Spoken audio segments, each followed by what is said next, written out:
kayo? Okay!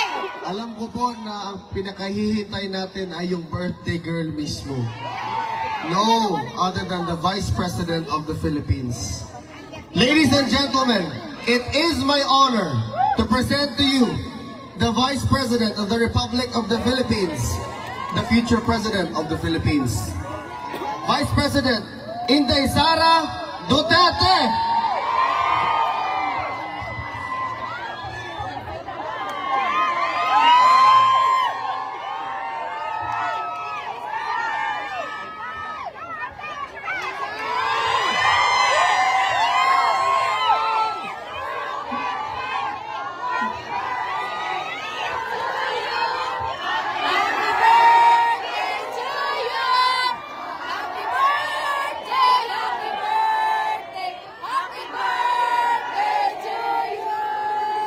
Thank you, mga kababayan. Assalamualaikum warahmatullahi wabarakatuh. Madayaw, maayong adlaw kaninyong tanan. Magandang araw sa inyong lahat. Unahin ko po muna ang aking mga pagpapasalamat. Una po, ang pagpapasalamat natin sa Diyos dahil binigay niya sa atin ang araw na ito para tayo ay magsama-sama para sa pagmamahal natin sa ating dating Pangulong Rodrigo Duterte. At pangalawang pagpapasalamat sa Diyos ay binigyan niya tayo ng magandang panahon. Malamig pero may araw. Patay tayo sa sunburn. I-ready ninyo ang inyong mga sunblock. Paniguraduhin ninyo ang inyong mga kutis. At ang sunod na pagpapasalamat ko ay para sa inyong lahat. Dahil sa oras ninyo, sa pagbabiyahe ninyo, sa suporta ninyo na ipinapakita at sa pag-celebrate ninyo sa araw na ito. Maraming salamat sa inyo. Madami ang galing pa sa ibang bansa, galing sa United Kingdom, galing sa Germany, galing sa France, galing sa Ireland, galing sa Belgium, galing sa Italy, galing sa Spain, at yung mga tiga Netherlands. I think meron din galing sa United States of America.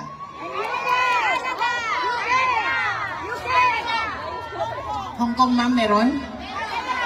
Hong Kong? Oh, wow! Ang layo na biniyahin nyo, ha? Manila, meron pa? Norway daw, Norway. Davao. Galing pang Davao. Maraming salamat dahil binigay ninyo ang oras ninyo, ang araw na ito, para sa ating pagtitipon at binigay ninyo ang pagkakataon na ito para kami ay mapakinggan at para tayo ay magsama-sama ngayong araw na ito. Maraming salamat sa inyo at baka makalimutan ko mamaya dahil sa sobrang excited ng aking mga mensahe sa inyo. Mag-ingat kayong pauwi mamaya o bukas o kailanman na babalik kayo sa inyong mga tahanan. Mag-ingat po kayo. Kailangan nilang ganting picture. Ang sunod na pagpapasalamat ko ay sa lahat po Kailangan ng nilang ating ganting mga picture. guest speakers Pasend, no, ngayong araw na ito. Isa-isahin ko po ang mga pangalan. Tulungan niyo po ako kapag meron akong nakalimutan na pangalan. Ang una pong nagsalita ay si Dr. Richard Mata. Ang sunod na nagsalita ay si Maharlika. Signal, Ang signal. sunod ay si Signal. Attorney Vic Rodriguez. At nandyan din po si Senator Robin Padilla. At si Senator Amy Marcos. And si Senator Rodante Marcoleta.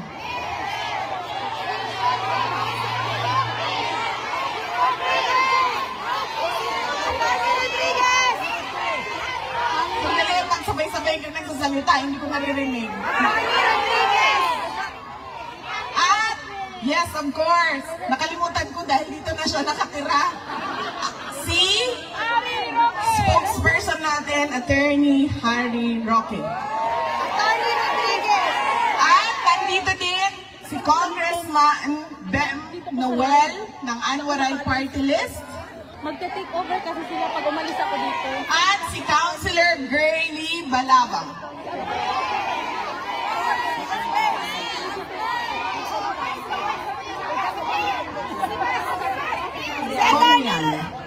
Conlan. Malcolm Conlan. Attorney Rodriguez! Okay. Sino pa? Attorney! Oh, nakalimutan ko ang aking kapatid.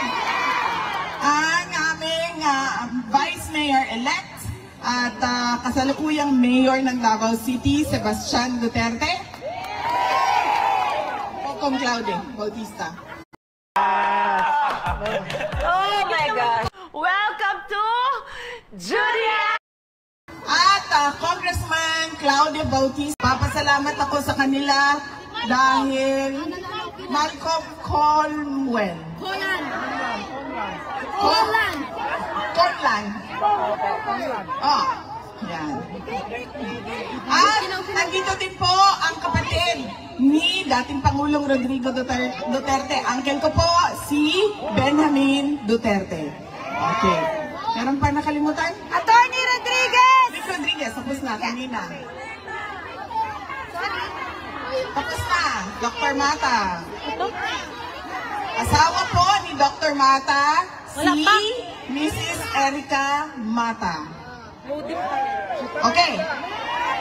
Sigurado kayo, walang nakalimutan sa pagpapasalamat.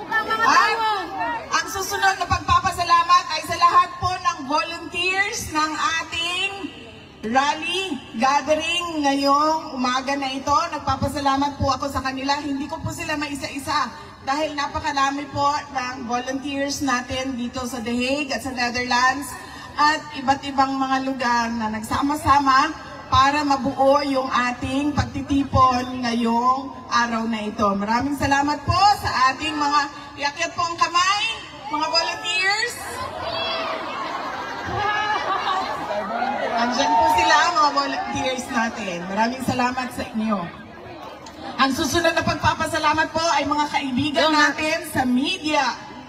Dahil nandito sila, naninigurado na marinig ang boses natin sa buong mundo. At ang huling pagpapasalamat ay sa local government ng The Hague, Netherlands. Dahil tinulungan nila tayo na mabuo yung ating programa ngayong araw na ito. Meron pa ba akong nakalimutan pasalamatan? Okay. Anong lugar, ma'am? Iakyat niyo yung banner niyo, ma'am, para mabasa. London! London! UK! United Kingdom, Amsterdam! London. Amsterdam! UK. Ma'am, ayaw niyang sumama sa inyo. London. United Kingdom. Amsterdam! Amsterdam! Switzerland. Okay. Butuan City, Mindanao. France. Ma'am, anong flag yan? Itaas! Itaas! Itaas! Germany. Hindi ba ito yung Germany?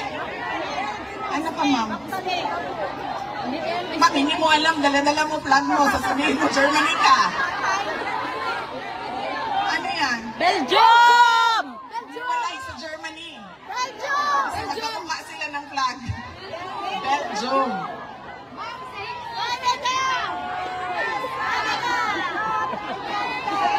Iceland. Canada!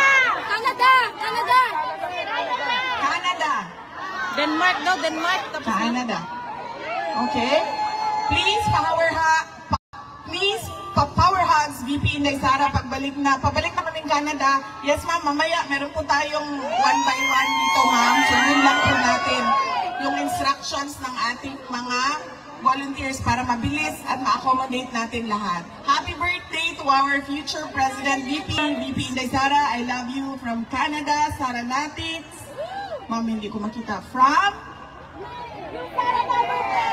Sarana Movement. Ay! Magka-birthday tayo! Happy birthday, sir! Amik? UK. Maraming salamat. Ano pong edad ninyo, sir? 58. Okay. Ako po ay 32. Thank you.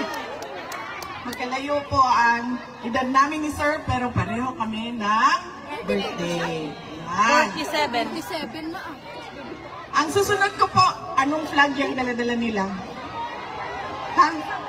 Yung flag na blue tapos may yellow. Bangsamoro! Sweden. Bangsamoro! Di bale, sa susunod na balik ko, sana hindi na naman nababalik ako dahil nauwi na natin si Pangulong Rodrigo Duterte. Ay, ma-memorize ko na talaga yung mga flag ninyo. Anong flag ito? Norway. Bangsamoro. Yung red, white, and red, ay blue, white, and red, France. France. Ayan. Ang susunod ko po na mensahe ay mensahe po sa ICC na pakawalan nyo na at ipadala nyo na pauwi si dating Pangulong Rodrigo Duterte sa Pilipinas. Dahil gaano man nasabihin nila na wala na kami kung paano siya kinuha, dinukot, kinidnap doon sa Pilipinas, ang importante ay nandito siya sa amin at tutuloy yung paglilitis, ay dapat hindi ganon. Dahil, di ba, sila yung nagsasabi, lahat may human rights. So, dapat ibigay din nila yung human right ni dating Pangulong Rodrigo Duterte na ibalik sa Pilipinas at i-check ng ating mga lokal na korte kung karapat-dapat ba na siya ay ipadala dito sa dahig.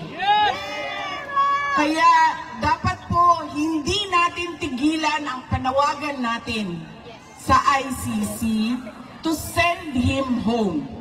At huwag natin tigilan ang panawagan natin doon sa loob ng Pilipinas na lahat sa ating gobyerno ay dapat gawin nila, bring him home. Bring him home! Bring him home! Bring him home! Bring him home! Bring him home! Bring him home!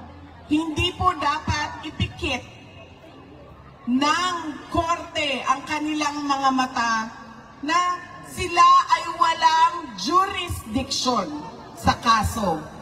Nagsimula sila sa kanilang investigasyon 2 taon matapos tayo umalis sa pagiging miyembro ng ICC.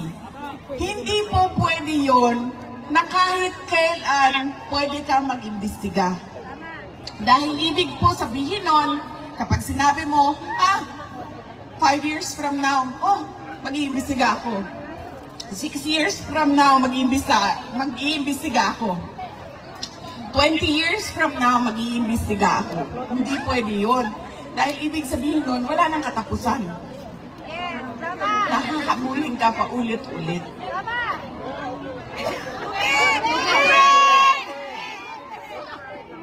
Ay, wala po si Kateki. Coco Martin! Hindi po naka-duty si Kateki. Ano nga bang pangalan mo, sir? Coco Martin daw! Coco Martin!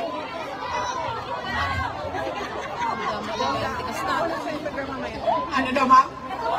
Katuko? Katuko? Katuko nandito. Grabe ka naman, ma'am. Kakulay lang ng katuko, mama, pero mas guwapo siya kaysa ka sa mga tuko. Ano ibig sabihin ng katuko? May kabalo. Kasamang tuko?